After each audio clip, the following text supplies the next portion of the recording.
I didn't see this coming. No one saw this coming. You saw it coming. Yeah, you. You should consider becoming a gaming journalist. Super Mario RPG, one of the biggest classics of the Super Nintendo, has been resurrected in 2023 with a new facelift and modernized gameplay touches exclusively on Nintendo Switch.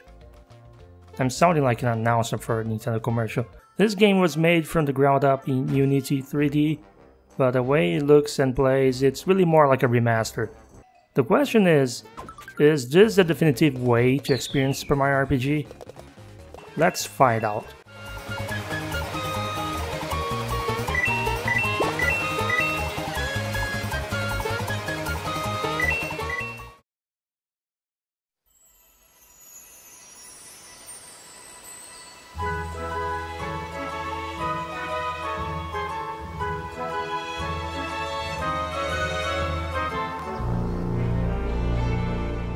Super Mario RPG starts off with the typical Super Mario game plot. Princess Peach is kidnapped by Bowser, Mario goes save her. But as many of you know by now, I mean come on, it's been 27 years, that's just bait and switch. The real plot is that a giant sword falls from the sky, landing on top of Bowser's keep, scattering Mario, Peach, and Bowser around the nearby land, and as it turns out, this new big bad Smithy doesn't want Mario or anyone approaching the keep. Mario explains the situation to the Chancellor at the Mushroom Kingdom, who entrusts him with the quest of finding out another way to rescue the princess. During this quest, Mario meets Mallow, a fluffy creature with magic powers who thinks they're a tadpole, and Geno, a being sent from the stars above who possessed a doll in order to fight. Geno is a central figure in the story. As he explains, he serves a higher power and is sent to look for the 7 star pieces of the Star Road, which were scattered around when Smithy fell down and through the Star Road. With the Star Road broken, people's wishes can't come true, so Mario and his friends agree to help Geno in this quest for the 7 stars, which puts them in direct confrontation with Smithy and his gang of weapon people? Talking weapons? Whatever you want to call them. This search for the star pieces ends up aligning with the rescuing of Peach, who refuses to just stay behind, and even joining forces with Bowser, who wants to kick Smith out of his castle. The narrative uses a very effective cycle of introducing you to antagonists through relatively brief exposure. You start to piece together what kind of character they are based on the situation or area you're in, then they show up and the pieces immediately complete themselves because everything you need to know about them is laid out to you. Those characters don't stay in the story for long, but by the climax of the arcs, you're probably already as invested as the game wanted you to be. Oh, and none of the characters stick with you because they have some obnoxious dialogue quirk, or because they have a running gag that gets run to the ground, or some hilarious animation they repeat every time they are on screen. They're simply well designed and well written. Based on the writing alone, I can see why some fans of this game don't hold the other Mario RPGs in similar high regard. The excellent pace of the story comes with a price. If you like your RPGs closer to the 30 or 40 hour range, you will be disappointed. It takes between 11 to 17 hours to complete the whole game.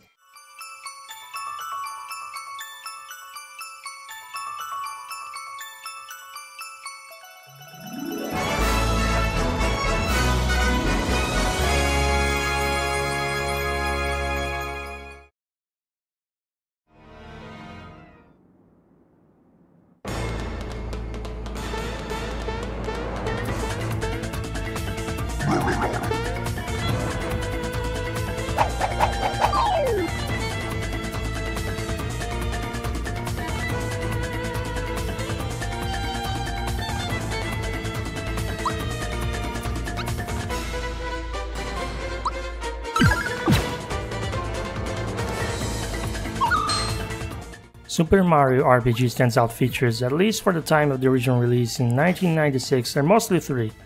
The ever-present platforming when moving around any town or area in the game, the many games that come out of nowhere during the story progression, and last but not least, the turn-based combat system that popularized pressing buttons during attack animations. The game splits its areas in a Super Mario World style level select map screen. The remake has the added option of using a skip travel from any part of each area to skip the process of leaving, then selecting in this map. Most areas have enemies in them, and all areas have what is an abnormal amount of platforming and jumping around required. Abnormal for a JRPG, but par on course for a Mario game. Most areas have quite a few secret spots to be found or hidden treasures to open by hitting them with Mario's jumps. The platforming is usually very basic, but it's enough to make exploration a bit more engaging than just walking around, if you're into platforming anyway. I'll say though, the isometric view can make a few sections frustrating to interact with, especially much later in the game. Combat is turn-based and triggered when Mario touches any of the visible enemies moving about. If you played any Mario, Luigi or Paper Mario game, you might be a little disappointed to know you have no control over whether or not you or the enemies take the first turn in this. Turn order depends on the character's speed, and you can have 3 characters in the battlefield at once. In this remake, they added the option of swapping characters without losing a turn, which really encourages players to use all 5 of the characters according to how useful their niche is for the situation they are in. Or just lets you replace a character that was afflicted with annoying stats like sleep or mushroom instead of spending a turn using healing items. Like I said earlier, combat involves pressing buttons during the animation of character moves, which can be regular attacks with no cost or special moves that cost FP, which is shared between everyone. These button presses are called action commands, and unlike in Mario, Luigi or Paper Mario, they are very simple inputs. Pressing the button once at the right time, mashing the button as quick as you can, holding the button then letting go, or rotating the thumbstick a couple times. A few special moves like Mario's Super Jump will let you extend the move as long as you can keep pressing the button with good precision. These inputs don't vary that much between specials or regular attacks, only the timing does. If, like me, you prefer the more varied range of action commands from Paper Mario or the Mario & Luigi series, Super Mario RPG's implementation might get old quick for you. If you prefer them simple, you're gonna love it. Enemies love to afflict your party with status ailments like poison, scarecrow, or mushroom all the time, which might give the illusion the combat is more challenging than it really is. The game is very easy in general, so even if you don't get your timing right too often, it doesn't get very punishing. A few exclusive features were added to the battle system in this remake. There's visual feedback to help you learn the timing for the action commands, and for regular attacks, if you press the button with perfect precision, some small damage will splash to every other enemy in the battlefield.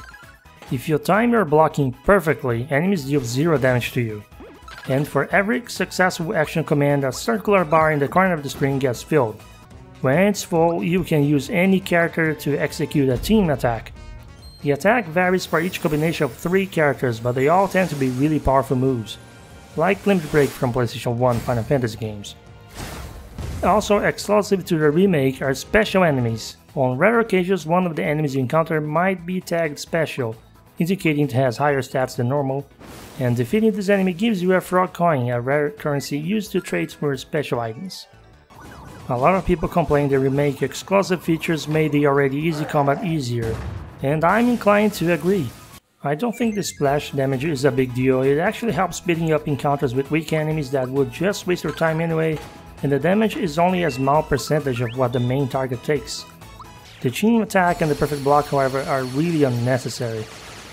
Let me put it this way, the game is fairly easy. A skilled player could already breeze through the original. Now in the remake, they must have thought those new features would help players who aren't experienced with JRPGs or with action commands. The problem is, if they're not good with action commands, they are not going to be able to use those features as often as skilled players. The 0 damage guard in particular often has a very tight timing. So players who could use the help aren't really getting that much out of it. Besides, they already included a new breezy difficulty mode, which makes these redundant new resources even more excessive. The remake also changed the item inventory limitations. In the original, you were limited by the amount of room in it. Now each item has a different maximum amount you can carry instead. If you get another item exceeding that amount, you get sent to a storage box you can access from Mario's house. Coins used to be kept at 999, in the remake that was changed to 90,999. And of course, minigames. This game has a lot of them. None which felt bad or annoying to play. This is just unusual for RPGs in general. The minigames are fun, rewarding, and keep your adventure fresh. The secret sauce is that Mario RPG doesn't force you to do well in the minigames to progress, a mistake too many other games seem to do. Really, the minigames are plentiful, but all they do is make the situations and narrative they take place in that more memorable. I'd never have it any other way, and I'm still waiting for the day another JRPG handles minigames as well as Super Mario RPG does it. I should also point out that this is one of the few JRPGs not called Pokémon where you can afflict bosses with effects like poison, fear, or even mute.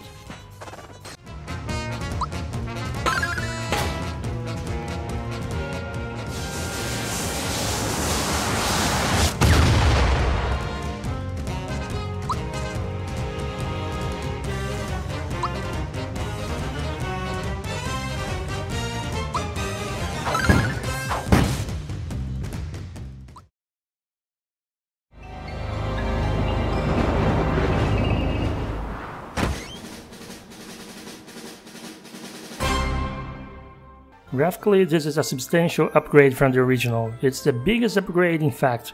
Every corner of the game is designed to be a one-to-one recreation of the Super Nintendo game, using real 3D models and high definition. They didn't stop there, the animations are a real treat as well. Every character looks lively with more detailed frames to provide beautiful fluid movement. Some animations like when Mario is running around were changed completely for the better. Others were changed just for sake of it, like Mario's victory animation. I'm not sure why, but it's not a deal breaker. My favorite change was the new level up screen with all the characters dancing around the one who gained the level.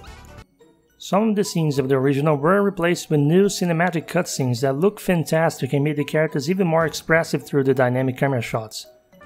They know exactly what moments to capture through cinematics. Whatever key moment in the game you thought needed one, trust me, they got it covered. The game runs at 60 frames per second most of the time, but I wouldn't call its performance perfect. I'm not that great at tech analysis, but there definitely is something going on with the better screens. Mario learns a move called Super Jump that lets you jump on top of an enemy over and over as long as you time your button press right. I can easily accomplish 30 or more super jumps in the SNES original, but in this remake I struggle to make it to 20 jumps. Something just feels off about the input timing. Another problem is this game's engine. This runs on Unity 3D. That means the freaking screen motion problems Unity has and the occasional FPS stutters are both here. This wouldn't bother me so much if the original didn't run way better.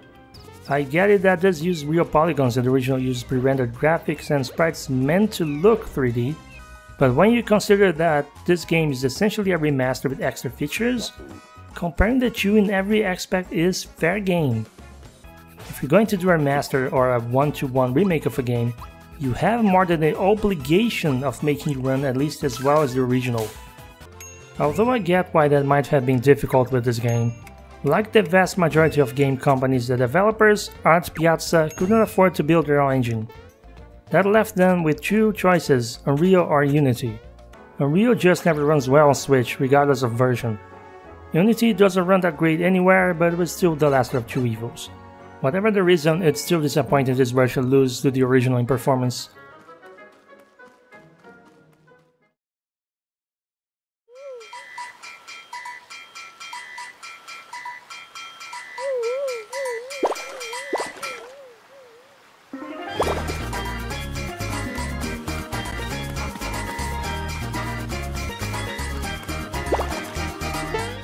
Yoko Shimomura was the composer for the soundtrack of the original game, and she returned to compose the rearrangements for the remake.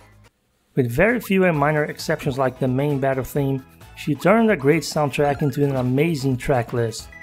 It's like all her years of experience since 1996 came together and shined gracefully through her revisit in this version of Super Mario RPG. A lot of tracks will stay with you even when you're not playing the game, and if you were a fan of the original, get ready, because her arrangements only enhanced all the sounds each of the tracks were always meant to have with better technology and music theory.